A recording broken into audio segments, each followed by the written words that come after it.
We were on a double date. Me and my fiance, my buddy and his girl. When I bent down to grab something, I saw my fiance's foot between his legs. He said, "She started it, dude." So I started canceling everything, including the wedding. All right, Reddit. This happened about 6 months ago, and I'm finally ready to share this absolute disaster with you guys. My fiance and my best friend thought they were being slick during what was supposed to be a casual double date at Cheesecake Factory. Spoiler alert, they weren't slick at all. Here's how one dropped napkin, pure physics, and my unfortunate timing exposed everything and torched my entire future in under 2 minutes. Some context before I get into the night that destroyed my life. I, 28 male, work as a logistics coordinator for a mid-sized shipping company here in Phoenix. Decent job, decent pay, nothing glamorous but stable enough that I'd managed to save for a wedding and put a down payment on a condo. My life was pretty much on track, or so I thought. I always figured double dates were harmless, almost boring by design. You show up at some chain restaurant, talk about work drama nobody really cares about, complain about the drive over, split some appetizers that nobody actually wants, and pretend that Cheesecake Factory menu doesn't overwhelm you even though it absolutely does. 34 pages of food options is not normal, but we all just accept it and spend 20 minutes deciding between option 47 and option 168. That night was supposed to be exactly that simple. Standard Saturday evening in late March, nothing special planned. I'd made a reservation 2 weeks in advance because Vanessa said she desperately wanted a normal night out after what felt like endless wedding planning stress. The venue deposits were eating us alive. We'd already dropped $8,000 just to secure the space. Her mom, Patricia, kept changing the guest list every other day, adding distant relatives I'd never heard of. The florist had ghosted us twice after we questioned why centerpieces cost $400 each. And don't even get me started on the drama with bridesmaid dress colors. Apparently, dusty rose and blush pink are completely different things, and choosing the wrong one would ruin the entire aesthetic. We needed a break from all that chaos. Just a normal evening with normal people doing normal things. No discussions about napkin folding techniques or whether the invitations should be ecru or ivory. Keith and Nicole were the obvious couple to invite. They'd been together a little over a year and acted like the most stable, drama-free pair in our entire friend group. Keith was my buddy from college. We'd been tight for almost 8 years at that point. We played on the same rec league basketball team every Tuesday night, grabbed lunch every other week at this terrible sandwich place near my office that we both pretended to like, and helped each other move apartments 3 different times over the years. I trusted the guy completely. He was the kind of friend who'd show up at 2 a.m. if you needed help changing a tire, no questions asked. And I thought Vanessa liked Nicole well enough. They'd gone to a few spin classes together at that boutique studio downtown, done the whole Sunday brunch thing a couple times at that overpriced place with the endless mimosa special. They weren't best friends or anything, but they seemed to get along fine whenever we all hung out as a group. Everything looked balanced on paper. 2 stable couples, 1 neutral location, 0 drama anticipated. That illusion of normalcy lasted less than 20 minutes before it shattered into about 1,000 pieces. Let me paint you a picture of Vanessa, because context matters here. We'd been together for 3 years, engaged for the last 7 months. Met through mutual friends at someone's housewarming party. She was the type who commanded attention just by walking into a room. Confident, well-dressed, always knew exactly what to say in social situations. I was drawn to that energy at first. She seemed so sure of herself, so comfortable in any setting. The early months were great. Standard new relationship excitement where everything feels effortless and you're both on your best behavior. She'd surprise me with tickets to concerts I'd mentioned wanting to see. I'd cook her favorite meals, and we'd spend entire weekends just hanging out at my place watching movies. It felt easy, natural, like we were building towards something real. The first tiny crack appeared about 8 months in. We were at a birthday party for one of her coworkers, and I caught her being a little too touchy with some guy from her office. Nothing explicit, just standing closer than necessary, laughing too hard at jokes that weren't that funny, touching his arm when she talked. When I brought it up later, she acted like I was being paranoid and controlling. "That's just how I am with people," she said. "I'm a friendly person. Don't make it weird." I dropped it because I didn't want to be that insecure boyfriend who micromanages his girlfriend's interactions. But looking back now, that should have been my first real warning sign. That pattern of dismissing my concerns and making me feel crazy for noticing obvious things would become her signature move. Other small incidents popped up over the next year or so. A male friend texting her late at night about work stuff that couldn't wait until morning. Her getting defensive when I glanced at her phone screen while she was showing me a photo. That time, she went to a work happy hour and came home 3 hours later than she said she'd be, with no real explanation beyond, we lost track of time. Each time, she'd flip the script and make me the problem. I was too suspicious, too controlling, too insecure. Why couldn't I just trust her? Why did I always assume the worst? She'd cry about how she felt suffocated, how she needed me to believe in her, how hurtful it was that I questioned her loyalty. And like an absolute moron, I'd apologize and try harder to be the trusting boyfriend she claimed to need. When I proposed 7 months ago, romantic dinner at this nice steakhouse, the whole 9 yards, she said yes without hesitation. Posted about it immediately on every social media platform, showing off the ring from 12 different angles. Her family seemed thrilled. My family was happy for us. All our friends congratulated us and said we were perfect together. The wedding planning started immediately, and that's when Vanessa's stress levels went into overdrive. Or at least, that's what I thought was happening. She became more distracted, more irritable, more likely to snap at me over small things. I attributed it to normal wedding planning pressure. Turns out I was giving her way too much credit. We got seated in one of those wide, semicircular booths where everyone's slightly too close, but it still feels social and intimate in a good way. At least that's how it's supposed to feel. Vanessa slid in first, and I followed, assuming she'd want to sit next to me like always. She leaned into my shoulder initially, playful and light the way she used to be when we first started dating 3 years ago. That brief moment of normalcy felt good, like maybe this dinner would actually be the stress-free evening we both needed. Keith took the seat directly across from me, and Nicole sat beside him with her purse tucked under her arm, like she always did when she was stressed, but trying to look social and put together. I'd noticed that particular habit at other events. She'd clutch that purse like a security blanket whenever she felt uncomfortable or out of place. I remember looking at Keith and Nicole across the table and thinking they looked a little stiff. Not fighting level tense, just slightly off. But I brushed it aside because everyone had been overloaded lately. Keith was dealing with some massive project at his accounting firm that had him working 60-hour weeks for the past month straight. Nicole managed a boutique fitness studio across town and was constantly putting out fires related to scheduling conflicts, equipment breaking down, and instructors calling out at the last minute. Normal, stressed adult stuff that everyone goes through. The first sign that something was genuinely wrong came when Vanessa ignored 2 direct questions in a row. Keith asked her what she was thinking of ordering, making casual conversation the way you do when you're all staring at an overwhelmingly large menu. She didn't answer, just kept her eyes fixed on the drink section, like it contained the meaning of life itself. Nicole tried next, attempting to include Vanessa in some story about a difficult client at the studio who demanded a refund after taking one class. It was actually a funny story. The woman had claimed the workout was false advertising because she didn't immediately look like the instructor after 45 minutes of exercise. Nicole told it well, even did this exaggerated impression of the woman's entitled tone. Keith and I both laughed. Vanessa just nodded vaguely without actually listening, her eyes still locked on that drink menu like she was studying for a test. She claimed she was tired when Nicole asked if she was okay, but her body language told a completely different story. Her foot kept bouncing under the table like she had more caffeine in her system than all 3 of us combined. Her fingers drummed against the table in this anxious rhythm. Her eyes darted around the restaurant constantly, never quite settling on any one thing. I chalked it up to wedding stress. Figured she was mentally running through vendor contracts and seating charts and all the other minutiae that had been consuming our lives lately. She'd been obsessing over details for weeks, losing sleep over whether we needed assigned seating or if people could just find their own spots. If only the reality had been that simple and that innocent. About 20 minutes into us being seated, our server came by with a fresh stack of napkins after someone at the table next to us had knocked over a drink. Their server had been helping clean up the spill, and in the process of grabbing extra napkins from our table's little holder, one napkin slid off the edge and fluttered to the floor between where I was sitting and where Keith sat across from me. I bent down to grab it because I'm not the kind of person who leaves trash lying around. It was automatic. See something on the floor? Pick it up. Simple reflex action that required no thought whatsoever. That simple, thoughtless movement changed the entire trajectory of my life. On the way back up, and this is the part that still plays in slow motion when I think about it, my eyes tracked upward, and I saw Vanessa's leg extended far under the table. Not just stretched out in front of her like someone getting comfortable. Her foot was positioned between Keith's legs, nestled right there in his crotch area like it belonged there. Like this was natural.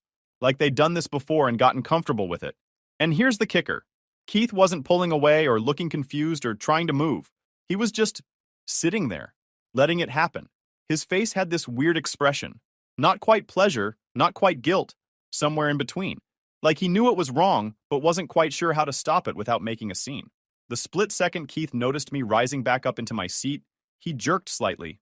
Not a big movement, but enough to show he'd been caught off guard. The look on his face wasn't shock or confusion like you'd expect if this was some innocent accident. It was pure, unfiltered guilt, mixed with embarrassment. The exact expression people wear when they've been caught mid-act and know there's no believable excuse coming. My brain took what felt like 5 full seconds to process what my eyes were showing me. It was like watching a video buffer. The image was there, clear as day, but my mind couldn't quite load the implications fast enough. This didn't match the reality I thought I'd been living in. My fiancé, my best friend, footsie under the table, while I'm sitting right next to her, while his girlfriend is sitting right next to him. When I finally looked directly at Keith's face, making full eye contact, he gave this weak, pathetic half-smile that wasn't even attempting to be apologetic. It was more like awkward embarrassment, like he'd been caught telling an off-color joke at a funeral, rather than actively participating in whatever betrayal this was. Then he said it, 4 words that will haunt me forever. Dude, she started it. Not, this isn't what it looks like. Not, I can explain. Not even, I'm sorry. It's just a casual admission that, yeah, this was happening, but he wanted to make sure I knew it wasn't his idea. Like that somehow made it better. Like assigning blame would somehow fix the fact that my fiancé's foot was literally in his crotch while we were all sitting at the same table pretending to be normal friends having normal dinner conversations.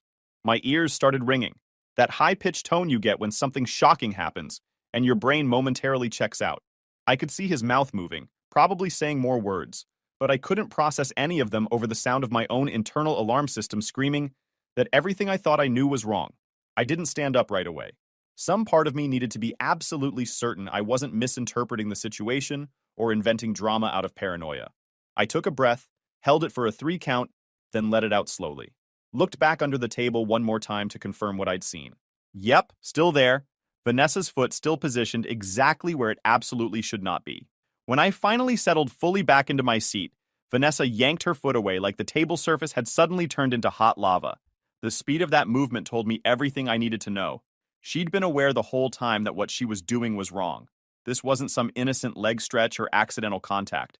This was deliberate, and she knew exactly how bad it looked. She acted like nothing had happened, keeping her face calm and almost bored, like we were still just sitting here having a normal dinner discussion about normal things. But her hands were trembling as she reached for her water glass. She took a sip, eyes darting everywhere except in my direction. The guilt was written all over her face for anyone who cared to look. Nicole was staring back and forth between the 3 of us, like she'd walked into a foreign film without subtitles and desperately needed context. I didn't give anyone time to manufacture a cover story. I looked directly at Vanessa and asked what she thought she was doing. No raised voice, no threats, just the question, clear and direct. She blinked rapidly, clearly trying to figure out exactly what I'd seen and how much she could plausibly deny. Her mouth opened and closed twice before she managed to form words. I stretched my leg and accidentally made contact, she said, voice steady but too practiced. It wasn't intentional. The booth is cramped. It was an excuse that might have made sense if I hadn't literally watched her foot still resting exactly where it shouldn't have been mere seconds earlier. The table wasn't that cramped. We all had plenty of room. This wasn't an accident. It was deliberate. Nicole didn't buy it either. She turned to Keith with this look of dawning horror. Is this some kind of joke? Keith, what's going on? Keith stammered, trying to produce a version of events that sounded innocent, but everything coming out of his mouth contradicted what was happening on his face. His eyes kept darting to Vanessa, like he was waiting for her to provide the script he should follow. The tension at our table escalated fast. The people in the booth next to us kept glancing over, probably picking up on the drama unfolding. Our server approached twice and quickly backed away both times, clearly sensing this wasn't the moment to take our order. I felt like I was standing at the center of a small earthquake, studying myself while the people who were supposed to be closest to me actively shook the ground beneath my feet. Vanessa tried to grab my hand across the table, insisting I'd misunderstood. I was annoyed that Keith was crowding my space under the table, she said, switching tactics. I nudged him with my foot to get him to move over. That explanation made even less sense than the first one. Nudging someone's shin to signal, give me space, is one thing. Having your foot planted between someone's legs is something else entirely. Nicole pushed her chair back and stood, shaking with a mixture of confusion and anger building into something sharper.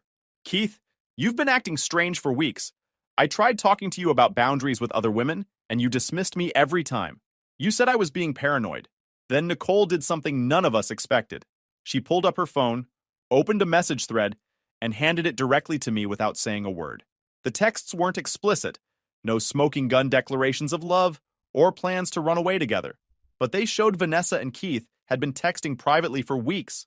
Messages about meeting up to discuss something important that they needed to handle without the others knowing. When Nicole had first discovered the thread 2 weeks earlier, Keith claimed it was about planning a surprise for me. Some kind of birthday thing, even though my birthday wasn't for 4 months. Nothing in the texts matched that explanation. The messages talked about complicated situations and figuring things out and keeping this between us for now. Not incriminating enough to call definitive proof of an affair, but clear enough to signal something had been happening behind the scenes. I handed the phone back to Nicole without saying anything. I didn't need more evidence. The image under the table had already said plenty. Vanessa's face went pale when she realized Nicole had just pulled her into the situation too. She immediately tried to redirect everything toward Nicole, claiming she was stirring up drama and trying to ruin a perfectly nice evening. That only made things worse because Nicole wasn't backing down. She fired back with details she'd apparently kept to herself, trying to give Keith the benefit of doubt. She said she'd overheard him on a phone call a couple nights earlier, whispering about how things were getting complicated with someone. When she'd confronted him about it, he said she'd misheard, and he was talking about work. The table devolved into a battlefield of half-truths and frantic contradictions. Everyone talking over each other, voices rising incrementally. I could see our server hovering near the kitchen, clearly debating whether to approach or just let this dumpster fire burn itself out. I didn't raise my voice. I just looked at Vanessa and told her I wanted the truth, not excuses, not alternative explanations, just the actual truth about what was happening. She didn't offer it. Instead, she gave more denial, more misdirection. She insisted we needed to talk later in private, that this wasn't the place for serious conversations, that I was embarrassing her in public. But I refused to let this rot in the dark where she could manipulate the narrative.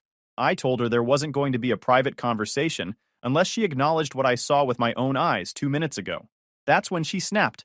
You're being dramatic. Nothing happened. You're ruining everything over nothing.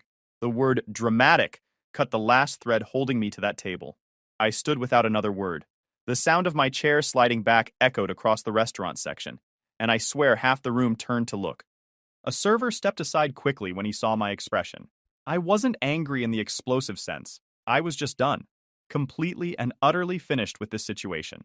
Nicole followed me out first, clearly in shock and trying to process what had just unraveled. Keith remained glued to the booth like someone had nailed him there, frozen in place.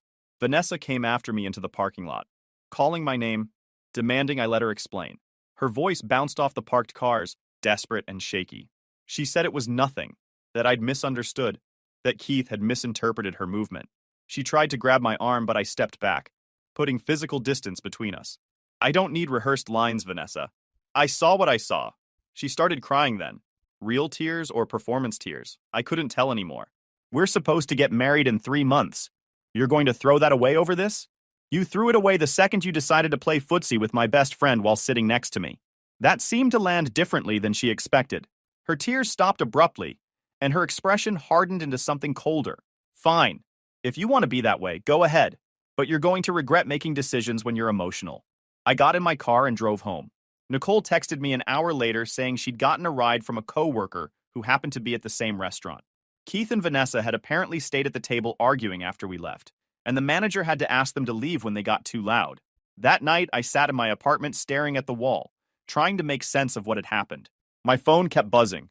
Texts from Vanessa, missed calls from Keith, a long, rambling message from Vanessa's sister Autumn about how I needed to give Vanessa a chance to explain. I ignored all of it and went to bed. The next morning, I woke up with perfect clarity. No more confusion, no more doubt. I knew exactly what needed to happen. But before I could move forward, Vanessa's family got involved in ways I wasn't prepared for. Her mom, Patricia, called Sunday afternoon, voice dripping with fake concern. Honey, Vanessa told me what happened last night. She's devastated. Can you please just talk to her? I'm sure this is all a big misunderstanding. There's no misunderstanding, Patricia. I saw what I saw. Well, Vanessa says you're blowing things out of proportion.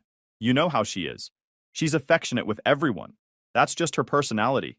Keith probably misread her friendliness. The mental gymnastics required to arrive at that conclusion were Olympic level. Patricia, I appreciate you trying to help, but this is between me and Vanessa. She's my daughter. Of course I'm going to defend her. And honestly, weddings are stressful. Maybe you both just need some space to calm down. I ended the call politely and immediately got another one from Autumn, Vanessa's younger sister. Autumn had always been the reasonable one in that family, so I answered hoping for something different. Look, Autumn said without preamble, I need to tell you something Mom doesn't want you to know. Vanessa pulled this same thing with her last boyfriend, got too close to his roommate, denied everything when he called her out, and then blamed him for being controlling when he ended things. That stopped me cold. She did what? Mom swept it under the rug, convinced Vanessa it wasn't her fault, and we all just moved on. But I felt sick watching her do the same thing to you. You seem like a good guy, and you deserve to know this isn't the first time. Why didn't you tell me this before? Because I thought she'd changed.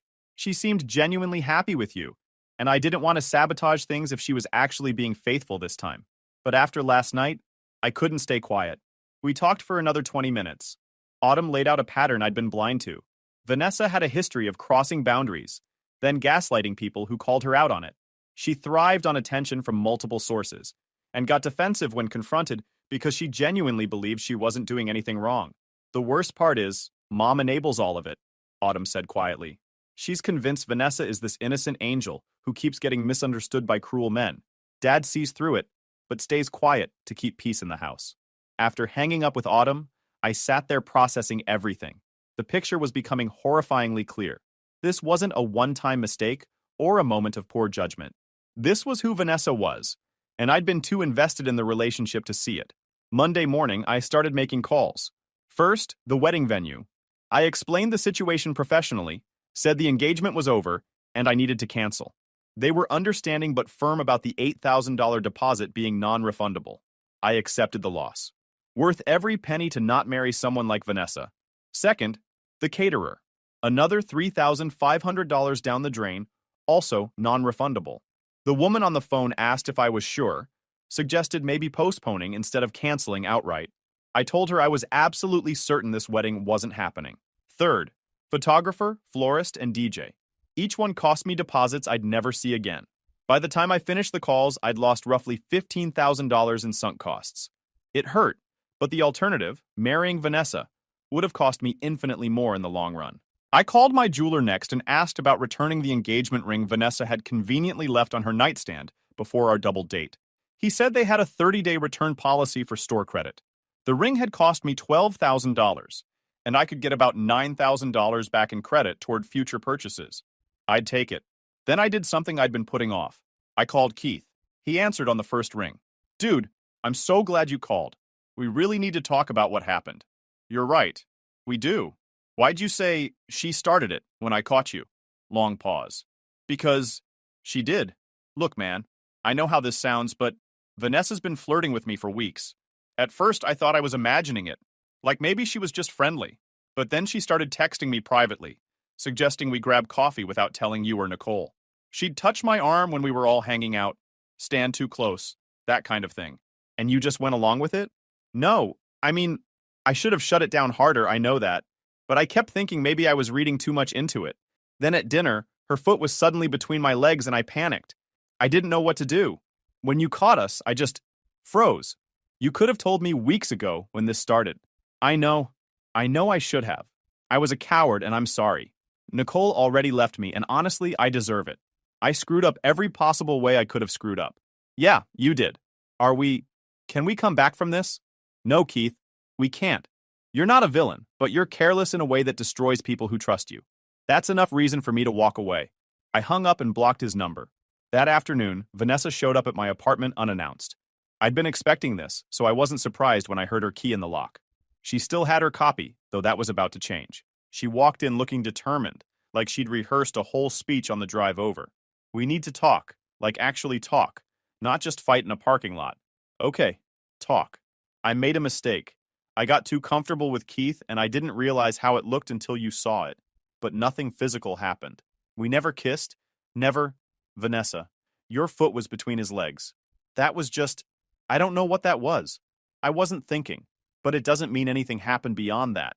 You're acting like I had an affair when nothing actually happened. This was the same logic Nicole had warned me about.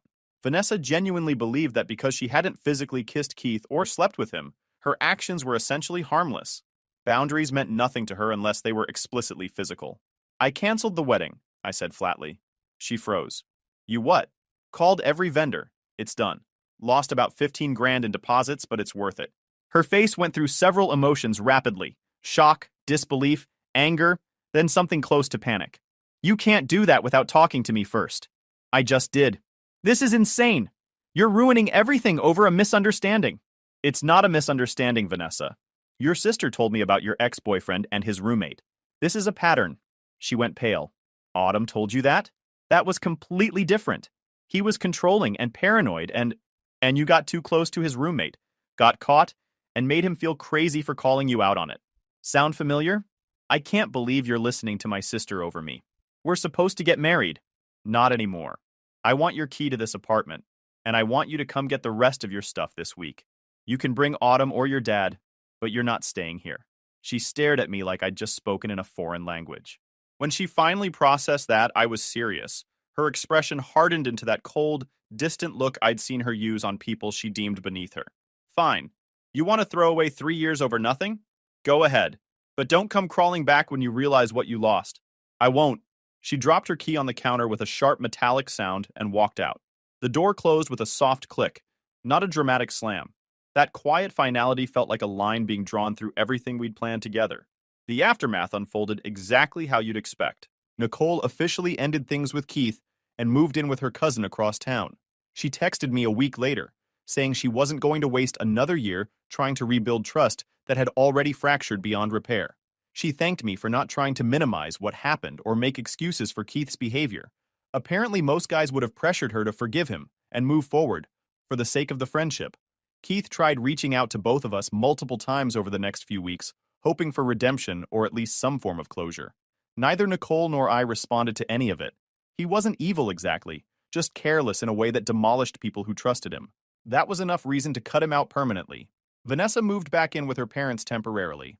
According to Autumn, who kept me updated because she felt guilty for not warning me sooner, that arrangement fell apart within a week. Vanessa got into a massive screaming match with Patricia over what had happened, insisting everyone was against her and refusing to take any responsibility for her actions. Patricia, in her infinite enabling wisdom, tried to defend Vanessa's behavior by claiming she was just confused and overwhelmed by wedding pressure. Vanessa's dad, Michael, finally put his foot down and told her to either grow up and take accountability or find somewhere else to live.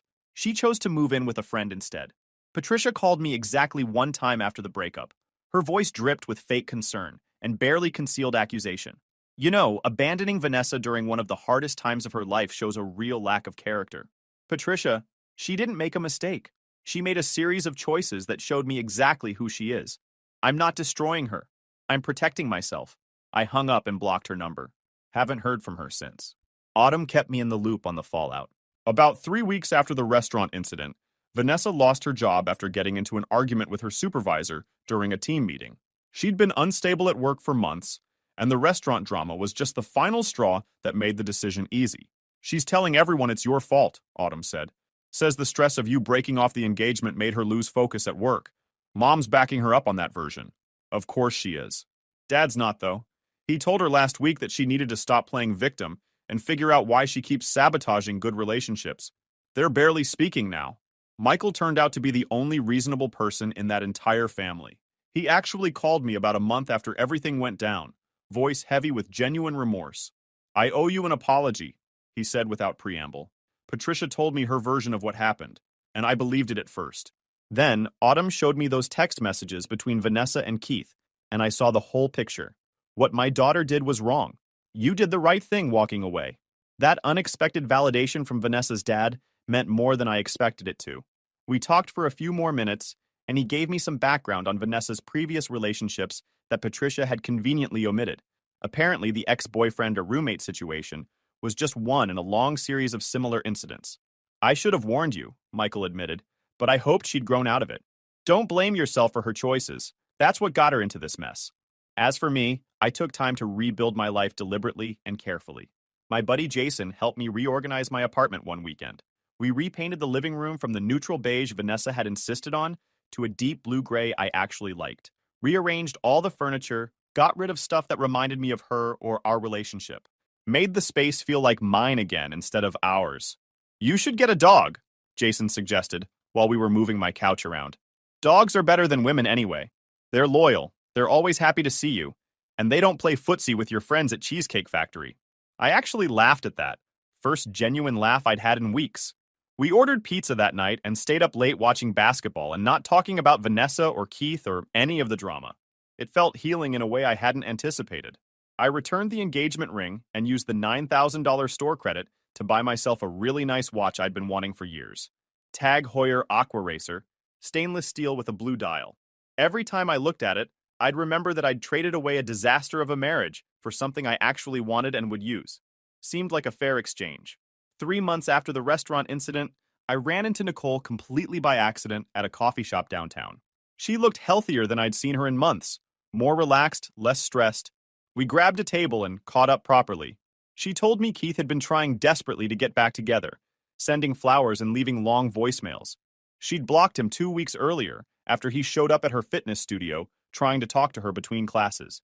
He keeps saying it was just one mistake, she said. But it wasn't one mistake. It was dozens of small choices that led to that moment at dinner.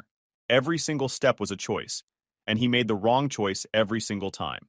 Exactly. That's what Vanessa couldn't understand either. She kept saying nothing physical happened, like that was supposed to make it okay. Nicole leaned back in her chair.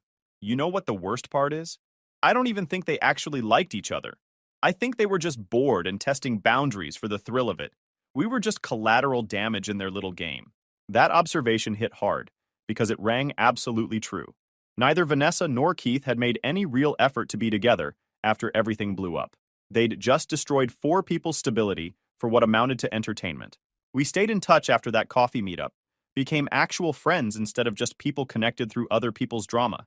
She introduced me to her cousin who worked in graphic design and needed help coordinating some logistics for a big project. About 4 months after the breakup, I heard through the grapevine that Vanessa was dating some guy she met at a gym. According to mutual acquaintances, she'd already introduced him to her family and was talking about moving in together after only knowing him for 6 weeks. I felt nothing hearing that news. No jealousy, no vindication, just complete indifference. She was someone else's problem now. The real surprise came about 5 months after everything fell apart. Michael called me checking in, which had become a sort of irregular thing we did every few weeks.